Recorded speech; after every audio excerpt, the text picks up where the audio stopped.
Parliamentary Secretary to the Minister of Public Safety. Thank you very much, Mr. Speaker, and it's a pleasure to rise to speak on this bill.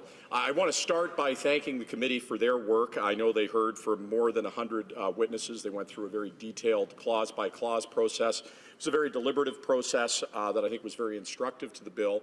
And I want to thank them for their amendment, particularly on edibles, which builds upon some of the understanding and learning from the process of legalization that we saw in Washington and in Oregon.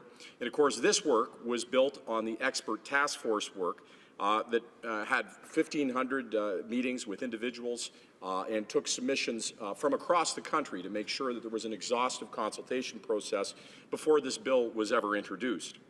And it's important to note, while this bill is certainly transformational, it's also transitional, and so that we're going to have an opportunity with a full review after 3 years to take a look at the impact of the legislation and how it's working.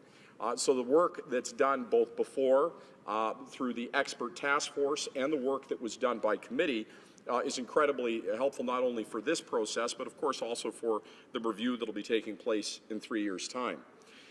And some have said, well, why don't we just defer this or keep putting it off, have even more consultation than that.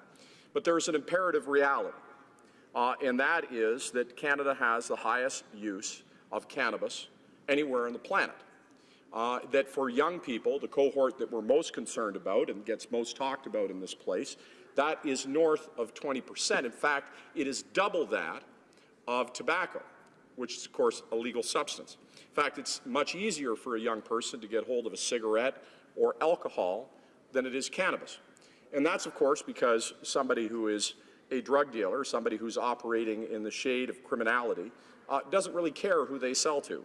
They're not worried about getting fined for selling somebody too young. And so the reality is it is far too easy. And having 3 teenagers myself who tell me stories about how prevalent it is around them, how easy it is if they were to so choose, and I'm lucky they haven't, that is around them. And so we, on the one hand, hear from the Conservatives who talk about sort of doing nothing and just sort of sticking with this appalling record on cannabis, say, well, let's just not do anything, let's be an ostrich and pretend there isn't a problem. And then on the other side, we hear from the NDP who says, well, this isn't really legalizing, we should really open this up far more. And so I think that demonstrates a responsible tone that we're taking on this debate, which is let's learn from the lessons of other controlled substances, tobacco and alcohol.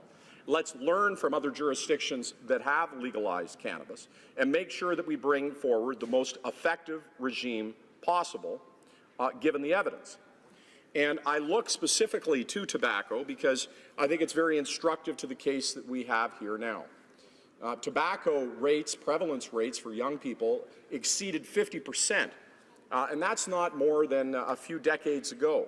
We had a massive public health crisis on our hands. That high, elevated rate of prevalence amongst young people was going to lead to unbelievable chronic disease and illness. And so, working with the not-for-profit sector, with heart and stroke and with cancer and with other not-for-profits, they began a process of denormalization, of making sure that young people understood the health effects. And of course, not only denormalization of tobacco, but denormalization of the companies that were profiting from the profits of tobacco.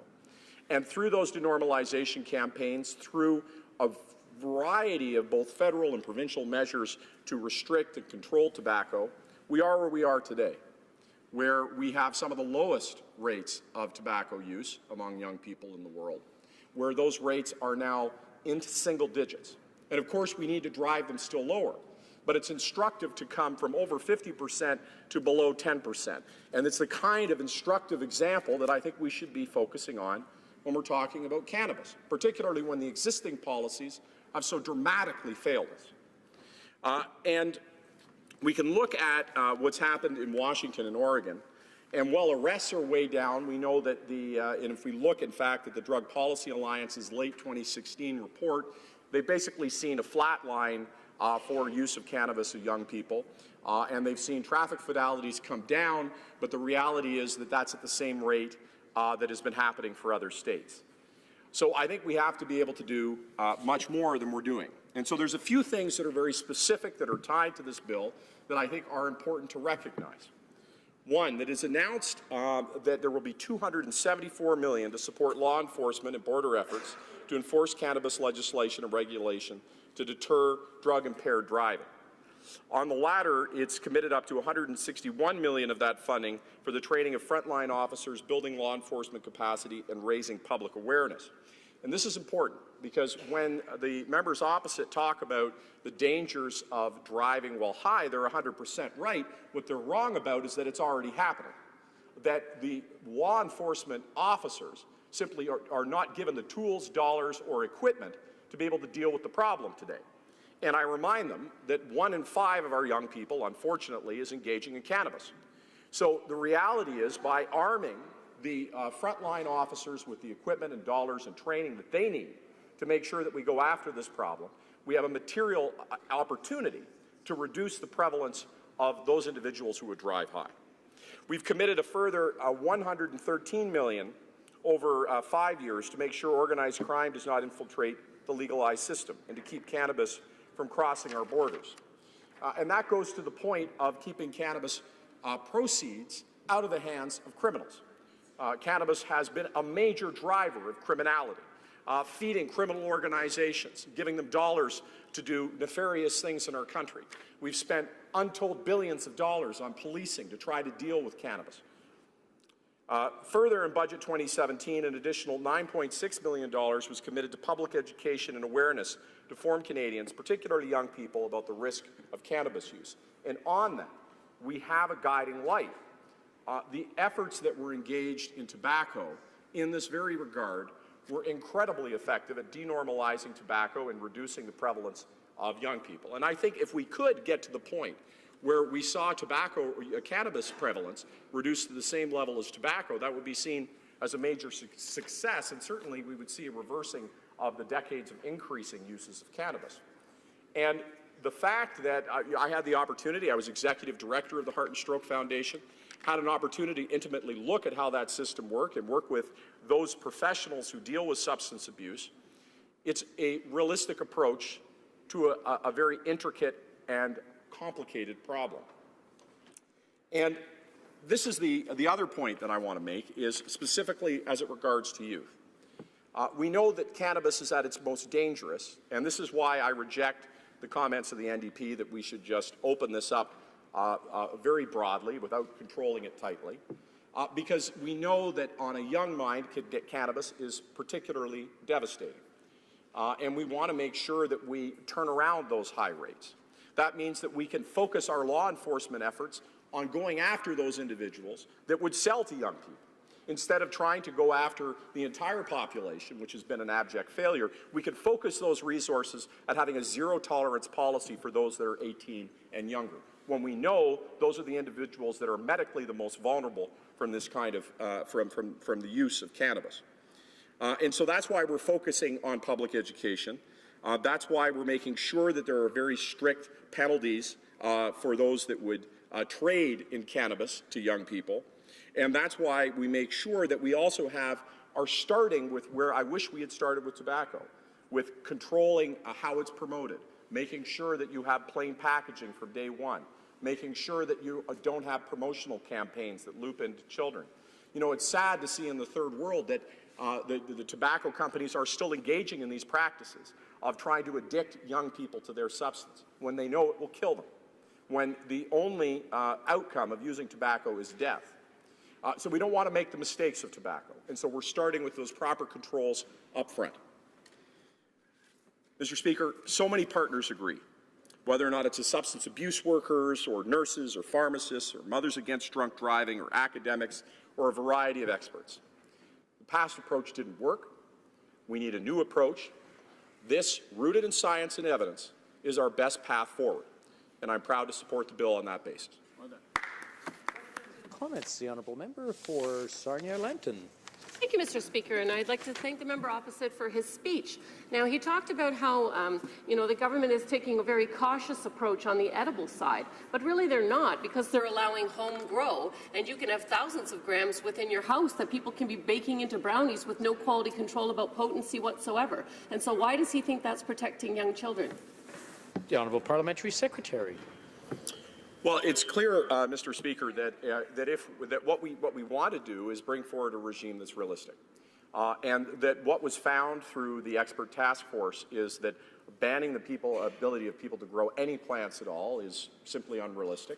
That individuals are going to engage in it, but what we want to make sure is those uses are for personal consumption and not for external use or selling to others. So, of course, it's very easy to control the ability to sell to children on that basis.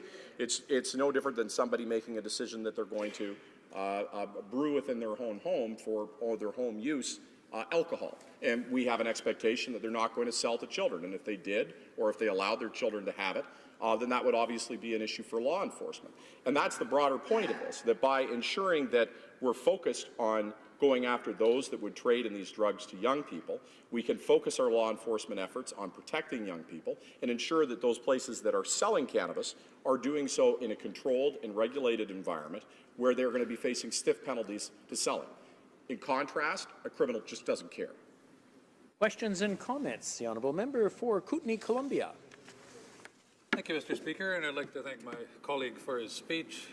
My riding of Kootenay, Columbia, actually, there's kind of mixed views currently on legalization of recreational use of marijuana itself. But one of the things that we certainly want to see happen is with legalization, we want the opportunity for our growers to be part of the economy of the future. And so they formed a cooperative. About 120 people have gotten together and formed a cooperative, and they want to grow marijuana outdoors in the sunshine under very tightly controlled circumstances, and then be part of the future of legalized recreational use of marijuana. I'd be interested in the members' views on this kind of approach to the future. Parliamentary Secretary. Thank you, Mr. Speaker. Well, it's certainly true that a great number of individuals are looking at a legalized regime that is controlled and asking the question how they can grow in that environment or how they can legally produce marijuana. I know the former Conservative Cabinet Minister Julian Fantino is heading up one such organization, is looking at growing cannabis. And I would encourage those individuals that are looking at growing to take a look at the legislation that is passed and to work with both the provinces particularly, because they're going to be controlling a lot of the regulations of where things go, but also with us to have conversations about how they can develop those businesses in a way that comports to federal law. And I would encourage the member, if he wants to have a direct conversation about that, if I can be of help directly, I would be happy to offer that assistance. Time for a quick question. Questions and comments. The Honourable Member for Mississauga Centre. Thank you, Mr. Speaker. I want to thank my colleague for his speech. I want to ask him a question. We know one of the reasons why teenagers have easy access to cannabis today is because of its prevalence in the black market, and the fact that also organized crime is using these revenues to fund gangs' activities. The Conservatives are talking about decriminalizing it. Can the honourable member speak about this idea of allowing or decriminalizing demand while maintaining supply, or allowing black market to continue to sell to teenagers and also fund gang activities? The Honourable Parliamentary Secretary. Thank you, Mr. Speaker. I want to thank my honourable colleague and friend for an excellent question. One of the biggest problems that you have in decriminalizing, and it's one of the reasons why we're saying we can't ease off the laws right now, is that the proceeds go 100% to the black market, 100% to thugs and gangs and people who are involved in activities that destroy communities. And the idea that we would allow those individuals to continue to have revenues to be able to decimate our communities, I think, is abhorrent. The reality is a massive part of the problem today is that these organizations rely on cannabis revenues to fuel their gang-related activities. We want to take that away. So yes, of course, we want to get young people to not use cannabis. Yes, of course, we want to reduce prevalence. But if the individuals are using it, by God, we don't want that money to be going to organized crime. Resuming debate, the honourable member for Thornhill.